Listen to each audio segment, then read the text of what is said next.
Well. CAC, John Albanese, announces CAC Grading. Hello, everybody. This is Ben the Coin Geek coming to you from Old Pueblo Coin, and want to talk to you today about a little announcement that dropped this weekend that CAC, which is the company that has the little green sticker they put on coins that are already certified, CAC is announcing its own grading service. And I'm going to start right away by saying if you collect coins for fun and you don't understand any of the CAC stuff, you don't have to watch this video. I mean, really, this is like getting into the politics of coin collecting in a way, right? It's like you need to know about a few things, but what do you need to know, right?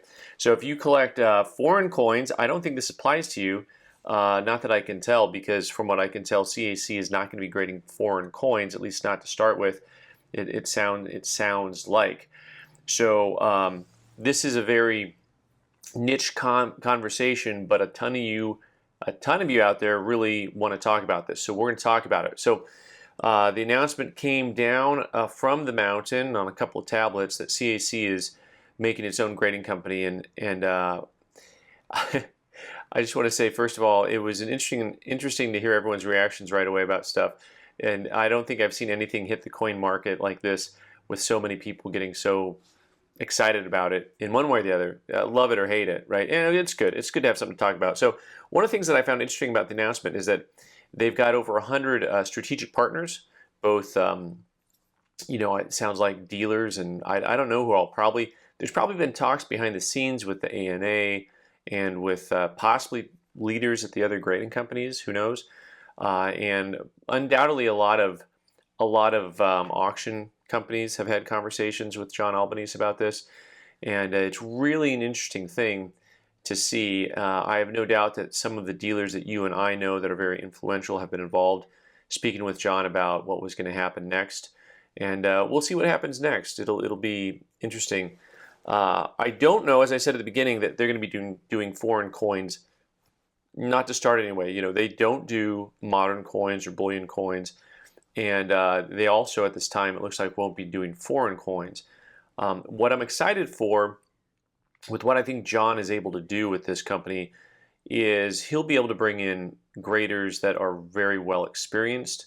The word on the street with both the companies that were bought out by mega corporations is that they don't have that same level of expertise with a lot of their graders. Now, some of them, of course, are experienced, but a lot of them, from my understanding, are newer graders. And so that's something that is a big change from how I know that the companies used to work. So I have confidence in that. Now, of course, the entire thing, the entire process leads to all kinds of questions. First of all, he announced that basically their goal is to get rid of the sticker over a 10-year window. I find this intriguing, but he had a big out, which was he gave it a 10-year window, and he said, well, ultimately we'll reassess in the demand at the consumer level will determine whether or not they get CAC stickers are still around or not in 10 years. I find this to be really interesting. My thought on this is, first and foremost, that CAC stickers are not going anywhere anytime soon. A 10-year window is a long time, so I mean, I like hedging your bets like that. That was a smart idea, but I think that you're going to see the demand for CAC stickers stay the same based on the people who like them. A lot of people like the sticker because they feel like they are getting a more quality coin for the grade.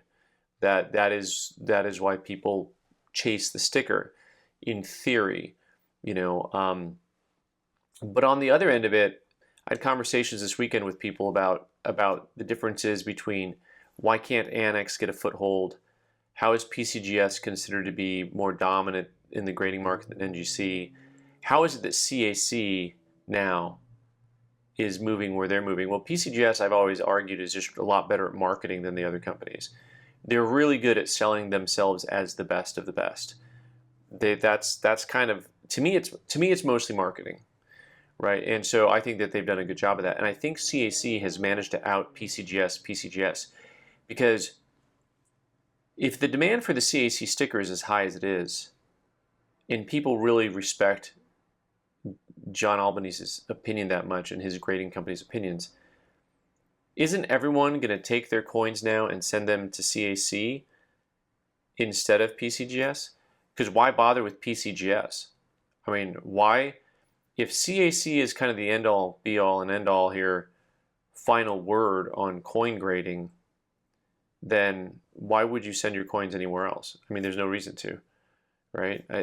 So other than coins that are already graded, and then you can go get the sticker on them instead, right? And so the concept there is that you've already had this, you bought a coin that's already graded, and you're like, well, I just want to go ahead and get that last little stamp of approval on it, so I'm going to send it in and get it stickered, which is one of the reasons why I think the sticker will be around a lot longer than 10 years.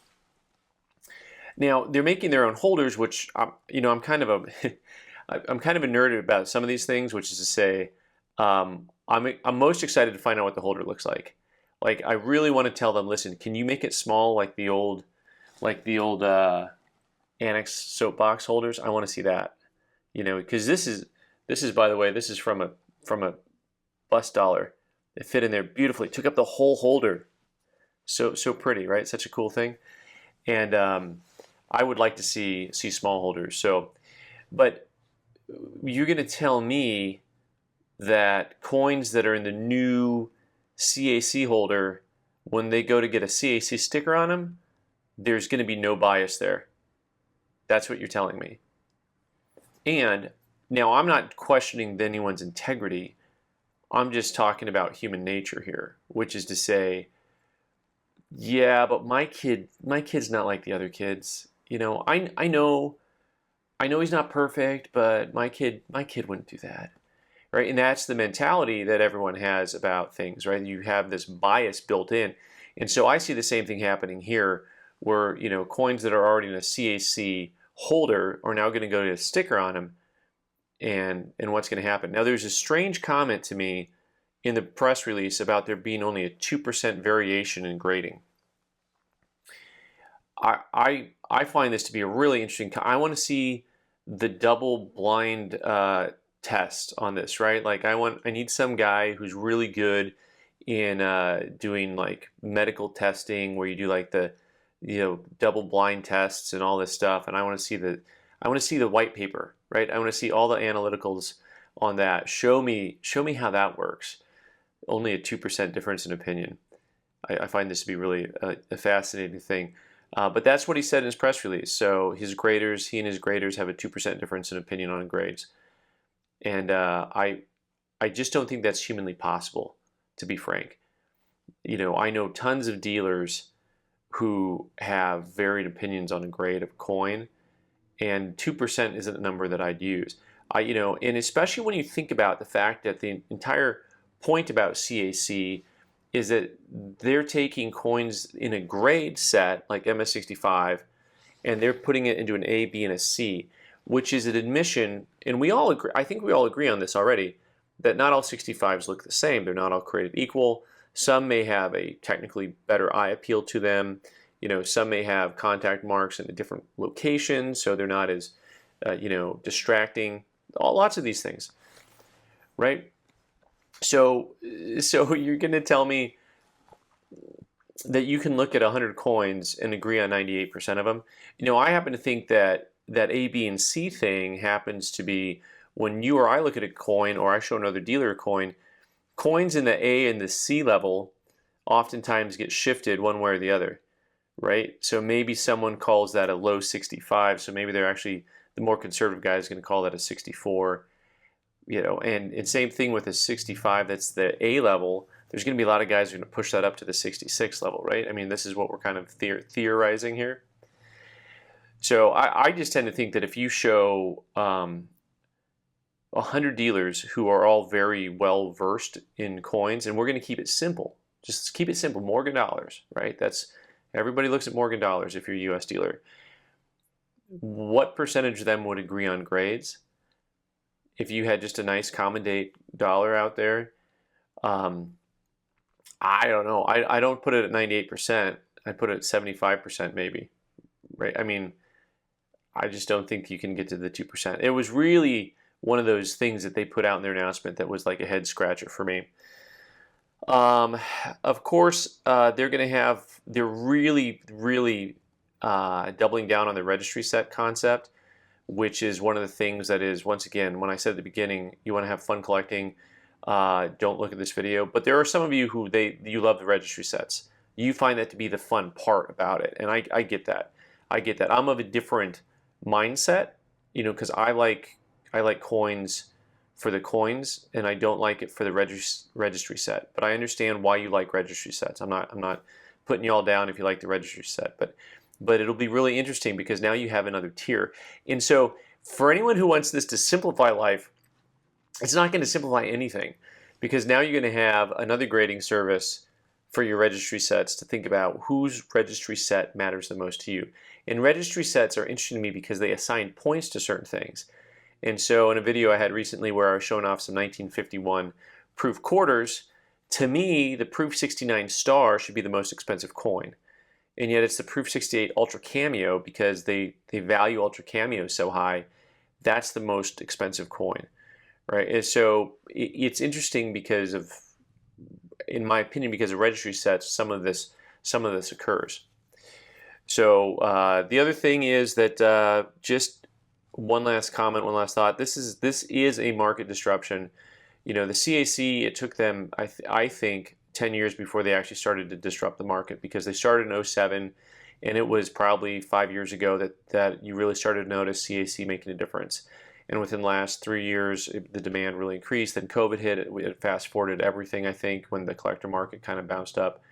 And this is an instant market disruption, because I can tell you right now, as someone who's not a current CAC member, that I can't wait to send some coins into CAC's new certification company and have fun with it, right? And I know you guys can't wait either. So one last thought. I do have an email out to John Albanese. I don't know that he'd actually come on the show and talk to me, although I know he's done stuff with Seth at Witter Coin, and so and he likes to be able to promote his items, which is great, which is what most of us are good at, right? So maybe I'll get him to answer some questions.